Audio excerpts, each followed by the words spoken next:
오늘 우리가 함께 묵상할 말씀은 로마서 7장 1절에서 6절까지의 말씀입니다. 로마서 7장 1절에서 6절 말씀 우리 함께 읽고요.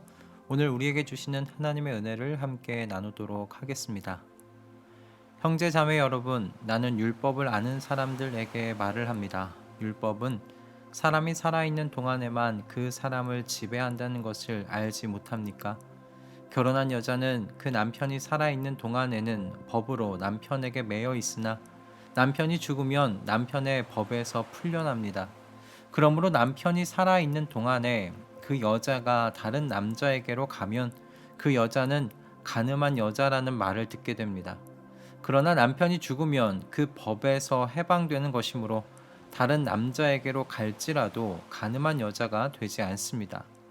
나의 형제 자매 여러분, 그러므로 여러분도 그리스도의 몸으로 말미암아 율법에 대해서는 죽임을 당했습니다. 그래서 여러분은 다른 분, 곧 죽은 사람들 가운데서 살아나신 그분에게 속하게 되었습니다. 그것은 우리가 하나님을 위하여 열매를 맺게 하기 위함입니다. 이전에 우리가 육신을 따라 살 때에는 율법으로 말미암아 일어나는 죄의 욕정이 우리 몸의 지체 안에서 작용해서 죽음에 이르는 열매를 맺었습니다. 그러나 지금은 우리를 올감했던 것에 대하여 죽어서 율법에서 풀려났습니다. 그래서 우리는 문자에 얽매인 낡은 정신으로 하나님을 섬기지 않고 성령이 주시는 새 정신으로 하나님을 섬깁니다. 아멘. 어제 제가 좋아하는 축구 선수 손흥민 이 선수가 속해 있는 토트넘이라는 팀의 감독이 했던 인터뷰 내용을 보게 되었는데요. 참 인상 깊게 보게 되었습니다. 아, 오늘 본문의 내용을 생각하는 데 있어서도 이 인터뷰 내용이 도움을 또 주었기 때문이기도 한데요. 그 인터뷰 내용은 뭐 이런 것들이었습니다. 한 기자가 심판들의 판정이 경기의 흐름을 끊거나 과열되게 만들고 있는 경향들이 있는데, 이제 좀 감독들이 단합해서 주심들이 경기를 심판하는 방법에 대하여 교육할 뭐 그런 필요성 느끼느냐라는 질문이었어요. 그런데 이런 말도 안 되는 질문에 대하여 포스테글루라는 이 감독이 한 대답이 제 생각에는 걸작입니다. 이 감독이 이야기했던 건 이겁니다. 팀의 감독들은 팀만 감독해야 한다는 거예요. 심판에게 축구 규칙에 대해서 말하려고 해서는 안 된다는 겁니다. 이유는 너무 분명했어요. 왜냐하면 일단 첫 번째는 우리가 심판을 존중하라고 배웠기 때문이고, 두 번째는 무엇보다 감독들은 심판을 가르칠 자격이 없기 때문이라는 겁니다. 왜 자격이 없을까? 이 감독이 이야기하는 바는 이거예요. 감독들은 어떻게 하면 규칙을 최대한 교묘히 어기고 승리를 취할 수 있을지를 연구하고 생각하는 사람들이기 때문이라는 겁니다. 그러니 팀의 감독들은 팀만 감독해야 한다는 것이 이 포스테글루라는 감독의 의견이었어요. 참 매력적인 사람이라고 생각을 했고, 더불어 감독들에 대한 이 감독의 견해가요, 저는 사실 온 인류에 대한 것이 아니겠는가라는 생각을 좀 해보게 되었습니다. 사도 바울이 로마서의 내용에서 지금 누차 이야기하고 있는 바는 율법으로는 사람이 변화될 수 없다는 것이었습니다.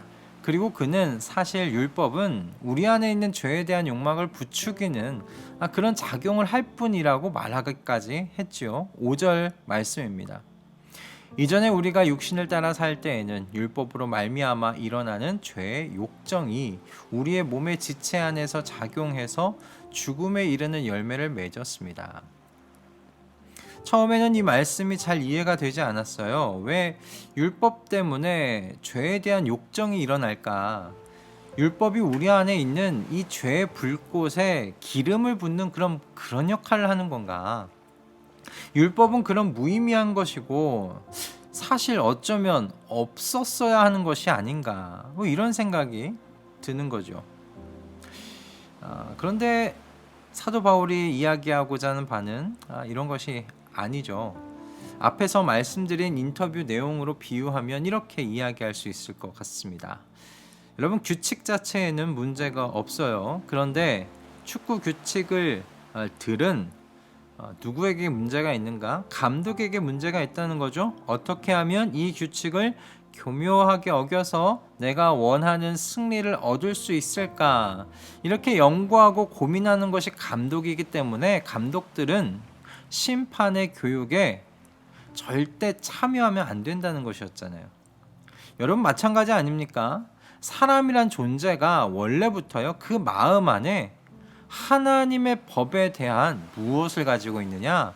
반항심을 가지고 있다는 거예요. 대신 자신을 위한 것, 자신의 자아실현과 욕심을 채우는 것에 대한 욕망이 가득한 것이 사람이라는 거죠. 그러니 율법을 사람이 받는다면 이런 욕망을 가지고 있는 사람이 어떻게 하겠습니까?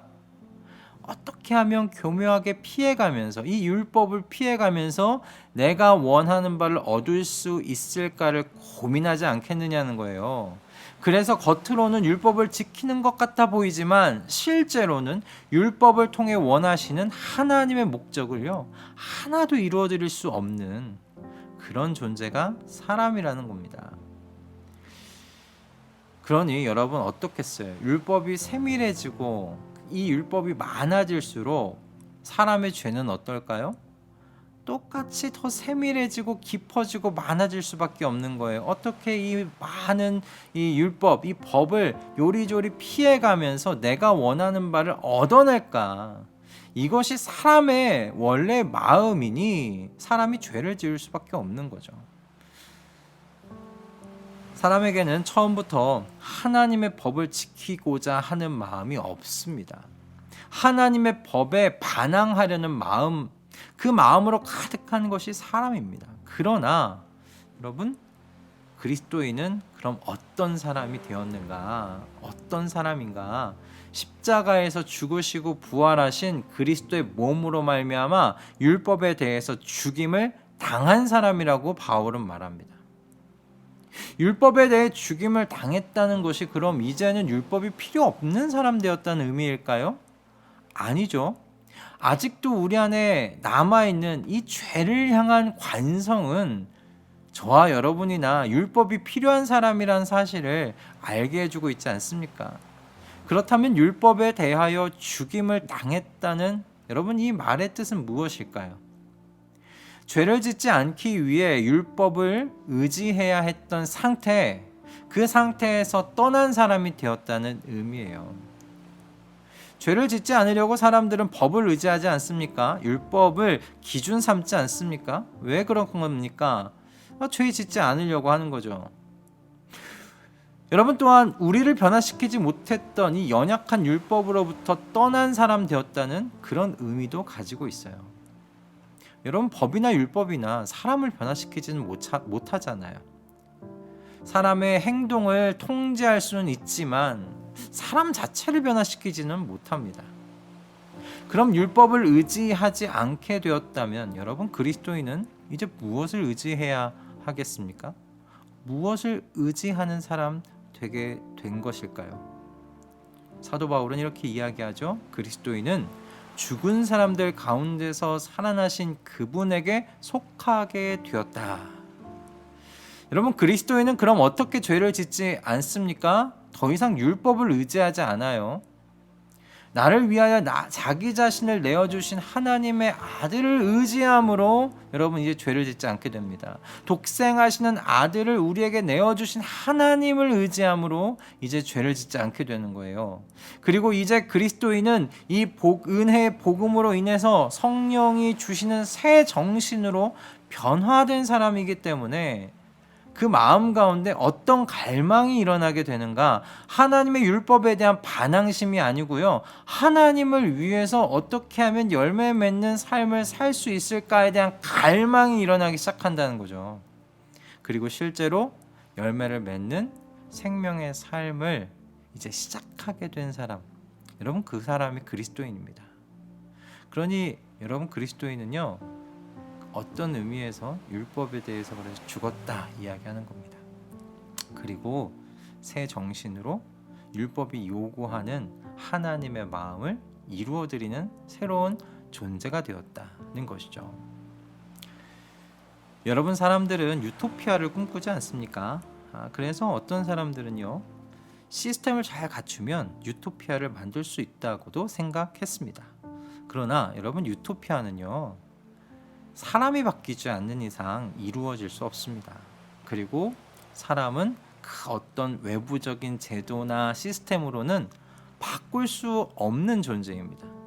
오직 나를 위하여 죽으시고 죽은 사람들 가운데서 살아나신 이 예수 그리스도께 속하지 않는 이상은 사람은 절대 변화될 수 없습니다. 성경이, 그리고 하나님께서 우리에게 말씀하시는 바입니다.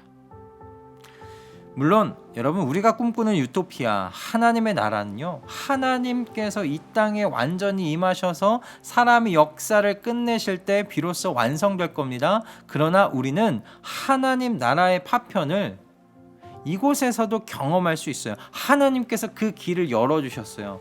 어떻게요? 바로 은혜의 복음으로 인해서 율법에는 죽고 성령이 주시는 새 영으로 하나님을 위한 열매를 맺기 위해 살려고 하는 여러분, 그리스도인의 그 삶을 통해서 하나님 나라, 이 유토피아 같은 하나님의 나라의 파편을 맛보면서 살 수 있도록 그렇게 길을 열어주셨어요. 그러니 여러분, 하나님께서 준비하여 주신 것을 누리며 오늘을 삽시다. 이렇게 하나님께서 준비해 주셨잖아요. 이렇게 하나님의 나라를 맛보며 살 수 있는 길을 열어주셨잖아요. 그러니 여러분, 이것을 우리가 누리며 살아가십시다. 성령께서 주신 새 영을 통해 마음으로 하나님께서 주신 율법에 순종함으로 하나님의 마음을 경험하고 누리십시다. 그래서 이렇게 우리에게 하나님의 나라를 이곳에서 맛보고 경험하며 살게 하신 것을 여러분, 이렇게 누리며 삽시다. 진심으로, 진정으로 하나님을 위한 열매를 맺기 위해서 기도하며 일하며 하루를 살아가는 우리가 되십시다. 하나님께서 이렇게 새롭게 살게 하시기 위해서 보혜사 성령 하나님 보내주셨으니 우리가 오늘 이렇게 살아가려고 할 때 이 한날, 우리의 이 오늘 하루를 주님께서 응원하시고 도와주실 줄 믿습니다. 할렐루야. 기도하겠습니다. 주님, 오늘 이 말씀을 통해 변화된 우리의 내용이 무엇인지를 다시 확인하게 해주셔서 감사합니다. 성도는 그리스도 안에서 성령께서 주시는 새 정신으로 말미암아 율법이 요구하는 바를 전심으로, 진심으로 이룰 수 있는 사람들이 되었습니다.